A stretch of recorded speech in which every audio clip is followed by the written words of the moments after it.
What's up? This is Technically Correct with Tyler Bischoff, and on today's show, the Big 12 really wants more Mountain West teams in the college football playoff. How nice of them. Plus, are you actually going to pay for the new Mountain West network? $80 for a whole year. I think if we took all of the sports and tried to find which one produces the dumbest quotes, the dumbest ideas, college football wins. College sports in general, probably for sure, but college football probably wins. So there's apparently a new idea that the College Football Playoff Committee should take into account how much money each team spends on their roster.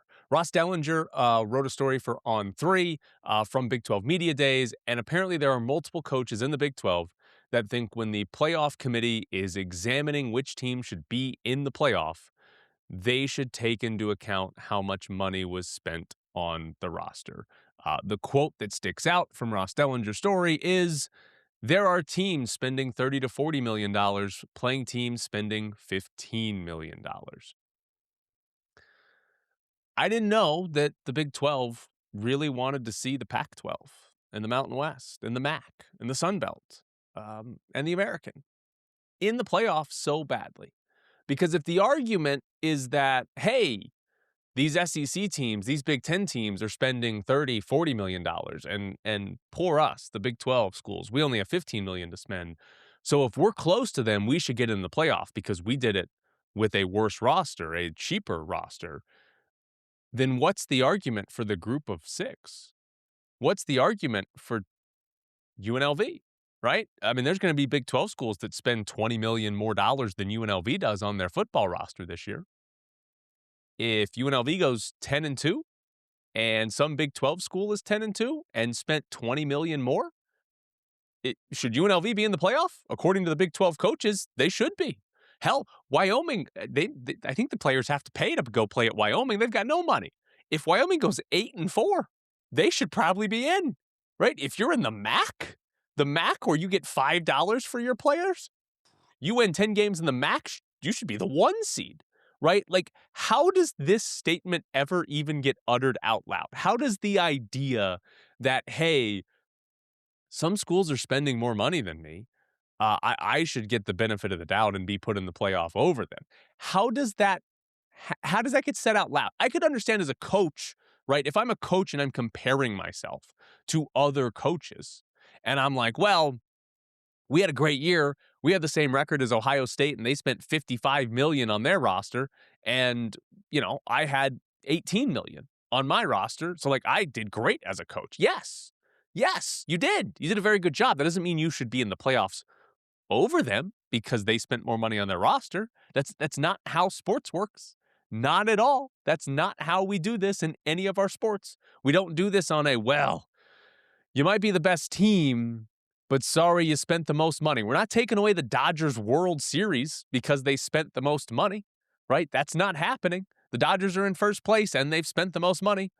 What, do the Mets technically have more because Ohtani's deal is deferred? Whatever, right? Can you imagine being like, well, the A's have a really low payroll, and I know they're below 500 and not in the playoffs right now, but the A's actually, you're going to the playoffs this year because you spent less money than everybody else in your division. So welcome to the playoffs, A's, just because you're cheap, right? Like, that's a ridiculous premise. I don't understand how that gets said out loud. And here's the other part.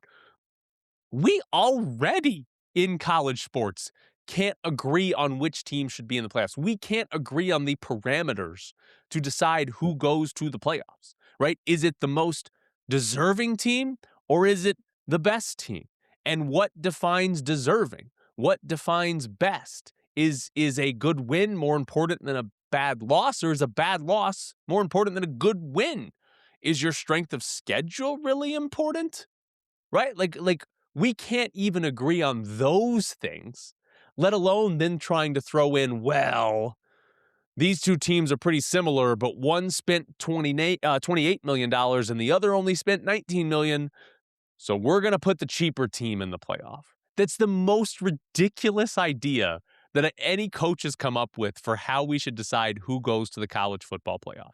It's an absolutely absurd thing to do because if you carried that out, right, the Big 12 isn't thinking about the group of six. The Big 12 thinks college football starts with the SEC and Big 10 and ends with the ACC and Big 12. That's all they're thinking about. Because if you expanded that logic out, then the group of six should probably get like 90% of the playoff spots. Any group of six team that wins 10 games should be in the playoffs because how much money are they spending? It's going to be nothing compared to the teams in the SEC and the Big 10 that win 10 games, right? Like that's just the reality of this. So if you expand their logic further, the Big 12's getting left out anyways because we're putting 3 Mountain West teams, 4 Pac-12 teams, and like a couple of Sun Belt teams in the playoff. Sorry, they had the best value because they all spent $4 million on their roster, not 15 or 25 or 40. Just didn't happen. It's just like a ridiculous concept. I just can't believe how often we get coaches, athletic directors that just say dumbass things in college sports. Like it's just remarkable the amount of bad ideas that come out here because everybody has to find a way to argue for themselves. And here's the thing, I haven't even heard a fan say this, right? Like fans say dumb things, obviously. There's lots of fans. There's going to be dumb fans. And as a fan, you're always going to try to say things that make your team look better or appear to be better or be in a more favorable position. I've never even heard a fan say, well, we should be in the playoff over Ohio State because, well, they spent so much more money than us. So we should be in over Ohio State. It's just a ridiculous thing to possibly say. Now, some more fun with conferences because there's a couple of things the Pac-12 did that I want to talk about. The first one, I think impacts UNLV. Not an obvious overt way, but I think it impacts UNLV. The Pac-12 is going to have their basketball tournament in Las Vegas. They're going to play at the MGM Grand. Pac-12 has been in Las Vegas before, then the conference fell apart and disappeared, and now they're back, and they're going to put it back in Las Vegas. So, UNLV turned down the Pac-12, right? But the Pac-12 still found a way to get into Las Vegas. And this is where I think the Las Vegas sports market being used as a positive for UNLV sort of falls apart, right? Las Vegas as a sports market exploding, right? The Golden Knights work, the Raiders work, even if they're bad, other teams' fans come, like those work. We'll see if the NBA and Major League Baseball work, right? I can't imagine any one of those wouldn't work. However, when you're third and fourth into the city, maybe you don't work. So we'll see. But, the WNBA works. We know that college sports, big tournaments and one-off events, we know that stuff works as well.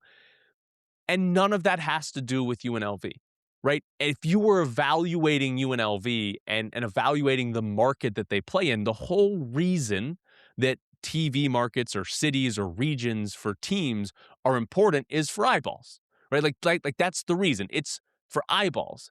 And Vegas gets eyeballs. But does UNLV? Not really, right? Like the TV ratings the last couple of years are going to be better because they've played in, a conference championship game 3 times in a row, right? They've played in more important games. And among Mountain West teams going forward, at least as long as UNLV is good, they're still going to have the best ratings, but it's not still going to be like good enough to say, oh yeah, look at how many people watch UNLV. And here's where I think the problem is for UNLV. A conference like the Pac-12 can stake a claim in Las Vegas without having UNLV. And I think that's brutal for UNLV. I think UNLV needs better community partners that say no to these other conferences, right? It's one thing if like the Big West wants to play their basketball tournament in Henderson, right? They're in Henderson. That's a tier below UNLV. UNLV doesn't want to be in the Big West. There's no real competition there. But the Pac-12, that's a conference that actively evaded paying the Mountain West money that is by default going to UNLV. The Pac-12 said we're not going to pay money that should be going to UNLV. And MGM's like, yeah, come on in. We'll host your basketball tournament. Where's the community? Where's the good neighbor? You don't always have to chase the dollar. You can have some morals at some point. You can say, hey, you screwed over the Division I university that's just down the street from us. MGM could do that, but nah, we want the Pac-12 money. They got Gonzaga now. Oh my God, Gonzaga's going to bring so many fans for like 3 days. We have to have that.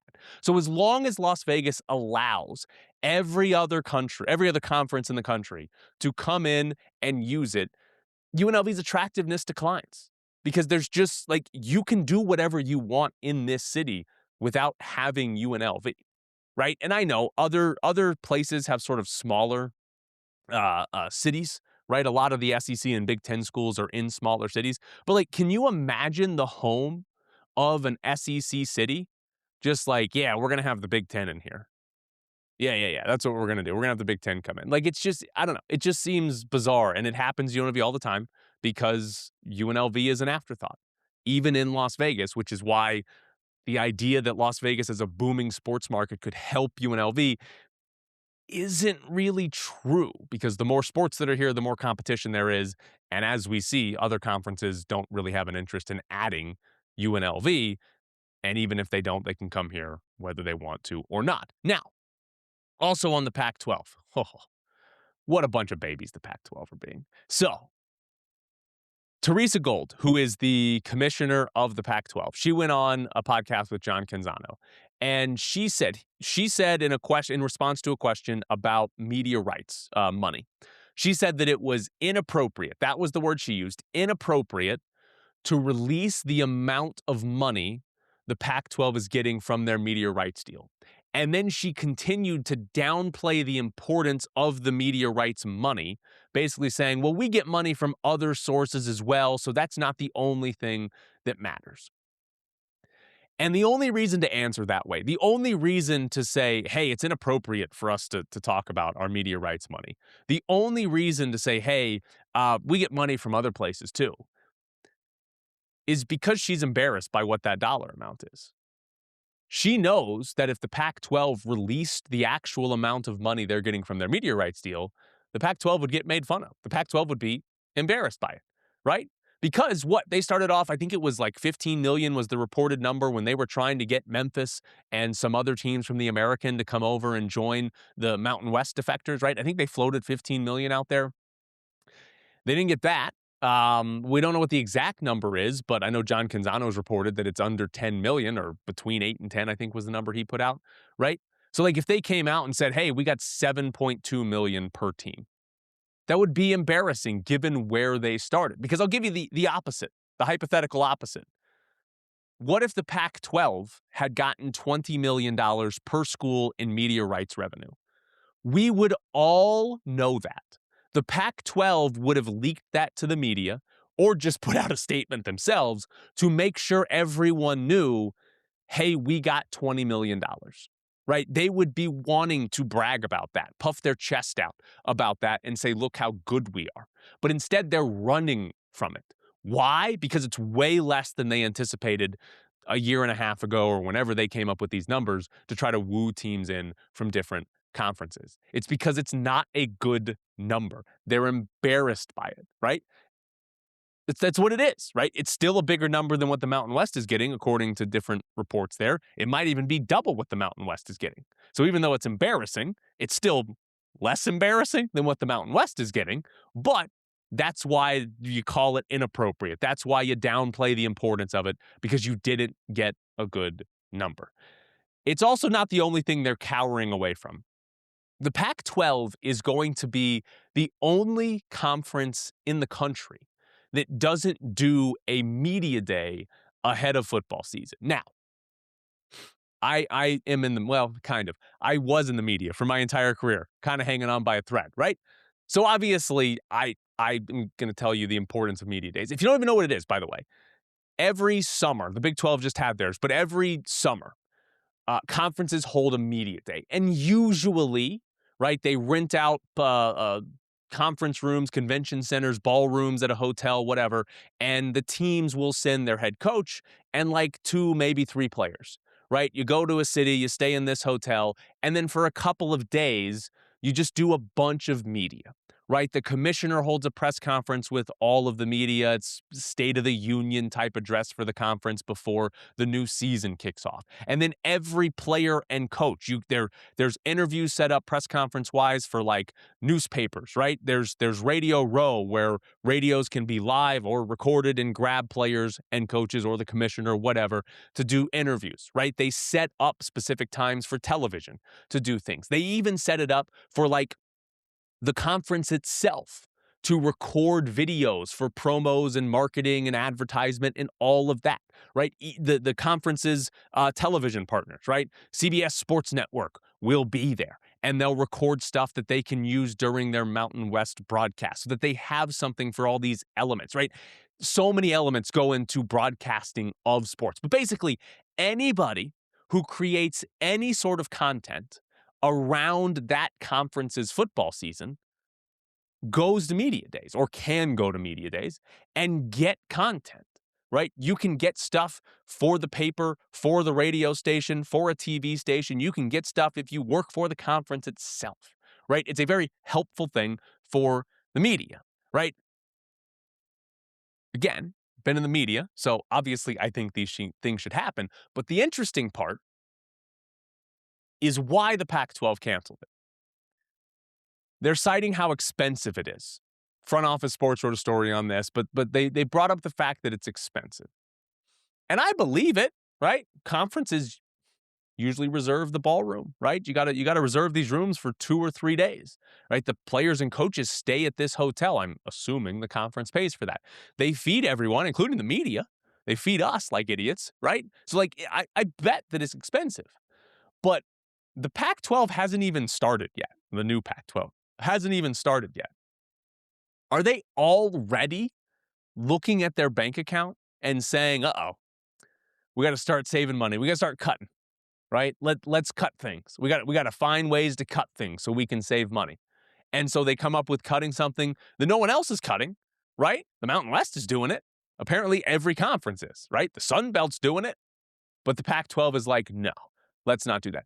So what else are they going to do to save money, right? I'm ready for the Pac-12 to come out and say, yeah, we don't have a trophy for our conference champions. It's too expensive to get them made, and it's not that important to give a trophy out. Like, it's all superfluous. We know who won, right? We type it out and send a tweet, and that's good enough.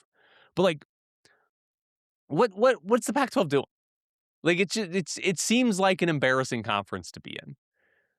And I still think UNLV should have left the Mountain West for it. Yeah, should have. Now, on to the Mountain West, because Mountain West Plus or Mountain West Network Plus, whatever they're calling it now, we've got the price out.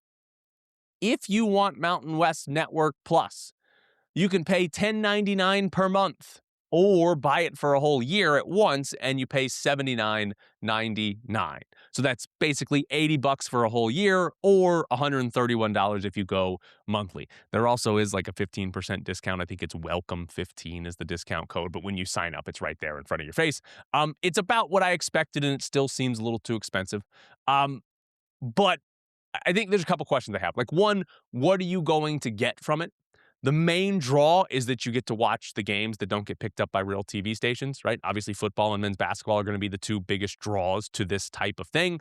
UNLV football does not have any games on this season. They will in the future. UNLV basketball will almost certainly have multiple games that are on Mountain West Plus, right? But that's the main draw. Also, if you want to watch any of the smaller sports, that'll be a draw as well, right? Whether it's women's basketball or softball, whatever it is, that's where these will live. So if you're a Lady Rebels fan, most of their games are going to be on here. If you like watching UNLV softball or baseball, most of their home games are going to be on here. All their conference games are going to be on here. So that'll be somewhat of a draw as well. But beyond the games, is there extra content? And by the way, does it matter to you, right? Because I'd say this, for example, on launch day, New Mexico had a podcast up where I believe it's their 2 point guards, one from their men's team and one from their women's team, basketball teams. They did a podcast together. There's actually 2 episodes up already, right? That's extra content you get with the subscription. UNLV has nothing like that, right? If you go to UNLV's page on the Mountain West Plus, it's like a Reb Zone show from March 1st. So it's like 4 months old, and Reb Zone is Fox 5's show. You can watch that without having a subscription. You don't need a subscription. That's just content they just threw on there. basically. Is UNLV going to do anything extra for people that subscribe?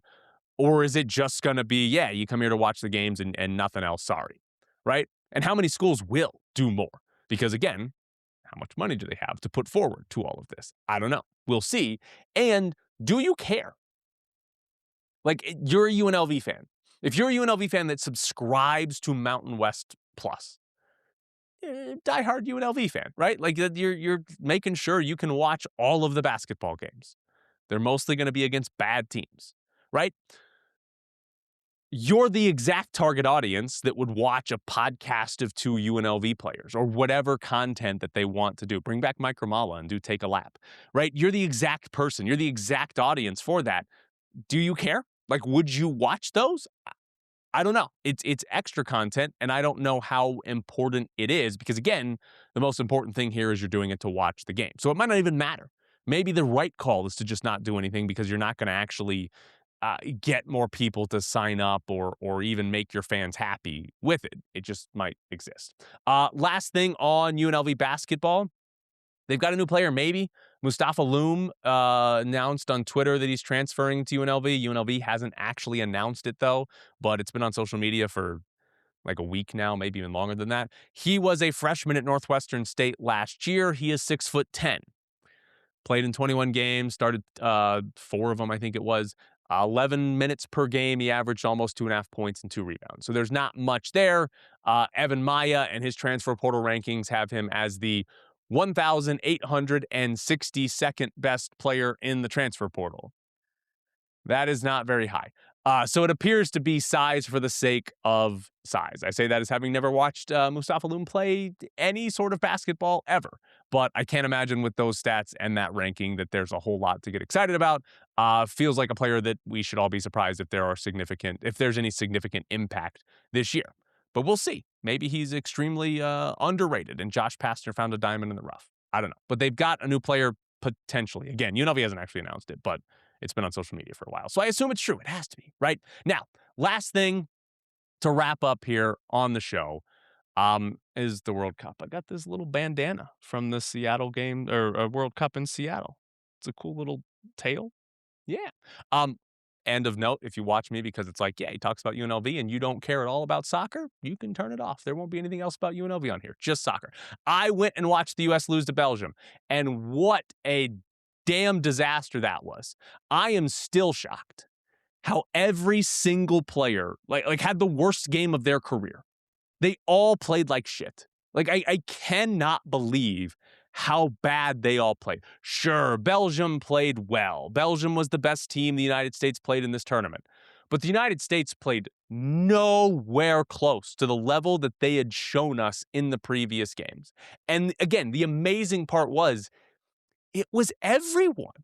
We've got a goalie kicking the ground before the ball and just giving away a free goal. That's not because Belgium is good. Like, I don't even know why. That's terrible. Our top 2 center backs were directly responsible for 2 other goals. No one in the midfield could control the ball for a damn second. I haven't seen that team give the ball away under pressure so easily. Like, that was wild. Could not hold on to the ball. I haven't seen a team incapable of making just an easy pass for an entire game. It was horrendous. Pulisic was awful. McKennie was awful. Adams was awful. Destin Robinson on the outside were horrendous. Like, everybody sucked in that game, and I cannot figure out how that's even possible. Right? You might lose the game, and yeah, Christian Pulisic was bad, and maybe Tim Ream was bad, and you lose the game 2-1. But, other guys played well, and you felt like you had a chance. They never had a chance.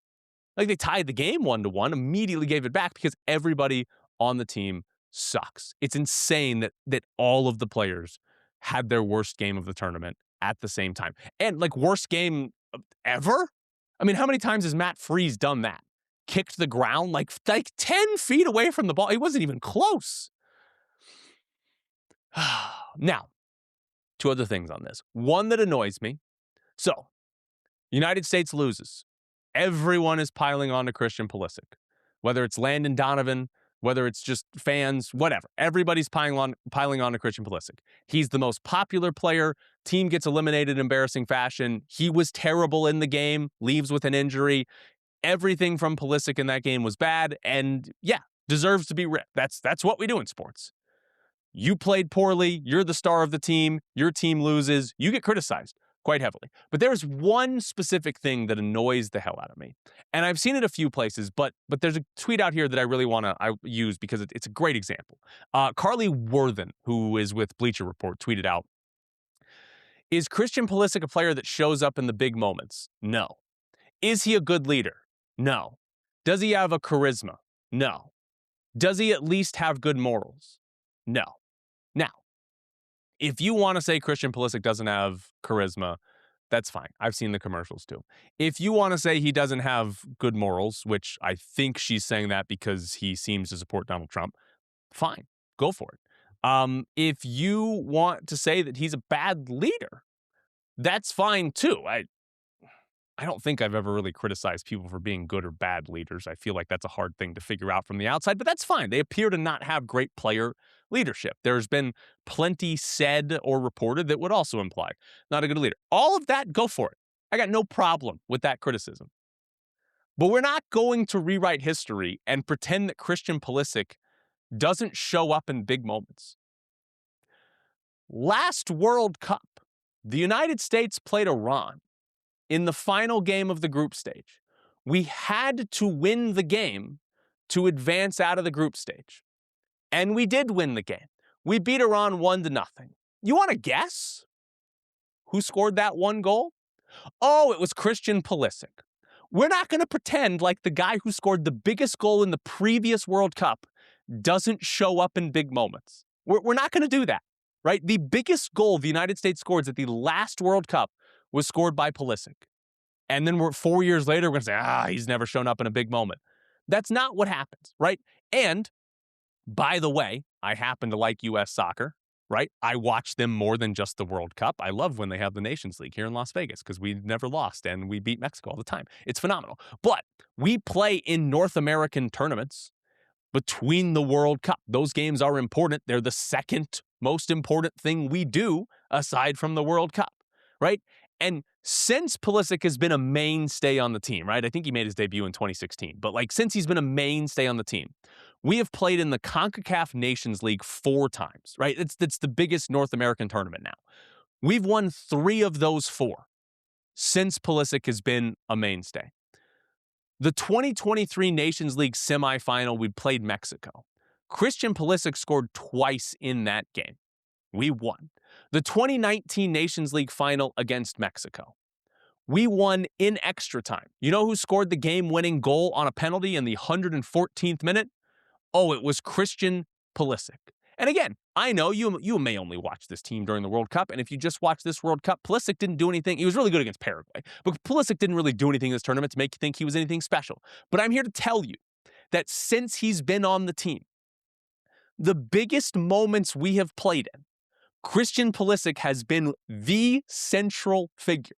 He has been the most important player over the last 6 years of American soccer.